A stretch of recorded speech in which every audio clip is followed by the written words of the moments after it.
ముఖ్యమంత్రి రేవంత్ రెడ్డి గారు, ఉప ముఖ్యమంత్రి బట్టి విక్రమార్క గారు పరేడ్ గ్రౌండ్ సాక్షిగా పచ్చి అబద్ధాలు మాట్లాడారు. ఒక్క మాటలో చెప్పాలంటే అబద్ధానికి అంగిలాగు దొడికితే ఎట్లుంటుంది అంటే అచ్చం రేవంత్ రెడ్డి లెక్క ఉంటుంది. ఒక బాధ్యతాయుతమైన రాజ్యాంగబద్ధమైన పదవిలో ఉన్నప్పుడు ఏం మాట్లాడినా జవాబుదారీతనంతో నిజాలు మాట్లాడాలి. నువ్వు గతంలో ప్రతిపక్షంలో ఉన్నప్పుడు బీఆర్ఎస్ పార్టీ మీద బుర్ర జల్లాలని అడ్డగోలుగా అబద్ధాలు ఆడితే చెల్లింది. కానీ నువ్వు ఈరోజు ముఖ్యమంత్రిగా ఉన్నావు. ముఖ్యమంత్రిగా కూడా అదే అబద్ధాల పరంపర కొనసాగిస్తే ప్రజల్లో నువ్వే పలచనైపోతావు. నువ్వు ఎప్పుడైనా తప్పిపోయి నిజం మాట్లాడినా నేను ఎవడు నమ్మని పరిస్థితి ఏర్పడుతుంది. నిన్న రేవంత్ రెడ్డి గారు మాట్లాడుతూ ఏమంటాడంటే 21,000 కోట్ల వడ్డీ లేని రుణాలు అందించాము అన్నాడు. 21,000 కోట్లు వడ్డీ లేని రుణం మహిళలకు ఈ సంవత్సరంలో అందించాము అన్నాడు. నేను మొన్న అసెంబ్లీలో క్వశ్చన్ వేసిన. ఇది అసెంబ్లీలో నా క్వశ్చను ఆన్సర్. ఇది నేనే ఒట్టిగా ఏది మాట్లాడను.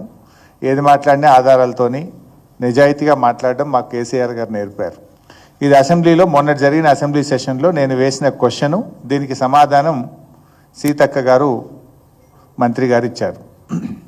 క్వశ్చన్లో ఏంటంటే whether interest-free loans will be applicable to the total amount of loan to be taken by the women. The conditions applicable in this regard may be told. ప్రభుత్వం ఏం ఆన్సర్ ఇచ్చిందంటే the loans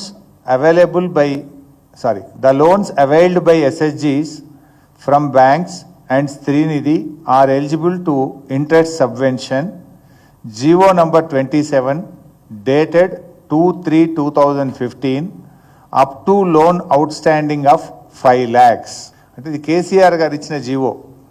2015వ సంవత్సరంలో 5 లక్షల రూపాయల వరకు స్త్రీనిధి కింద కానీ ఎస్హెచ్జి గ్రూప్స్ బ్యాంక్ లింకేజ్ కింద కానీ తీసుకుంటే 5 లక్షల వరకు వాళ్ళకి వడ్డీ లేని రుణం అందిస్తామని 2015లో కేసీఆర్ గారు ప్రభుత్వం జీవో ఇచ్చింది. ఆ జీవోకు లోబడి మాత్రమే 5 లక్షల లిమిట్కు మాత్రమే వడ్డీ లేని రుణం ఉంటుంది. దాని మీద ఎంత తీసుకున్నా కూడా వడ్డీ మహిళా సంఘమే కట్టుకోవాలని ఇది శాసనసభలో కాంగ్రెస్ ప్రభుత్వం ఇచ్చిన సమాధానం. మరి నేనేమంటున్నారు, 21,000 కోట్ల వడ్డీ లేని రుణం అందించాము అన్నారు.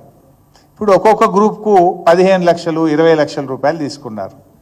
మరి 20 లక్షల గ్రూప్ తీసుకున్న గ్రూప్కు వడ్డీ లేని రుణం వస్తుందా? 5 లక్షలకే వడ్డీ లేని రుణం వస్తుంది.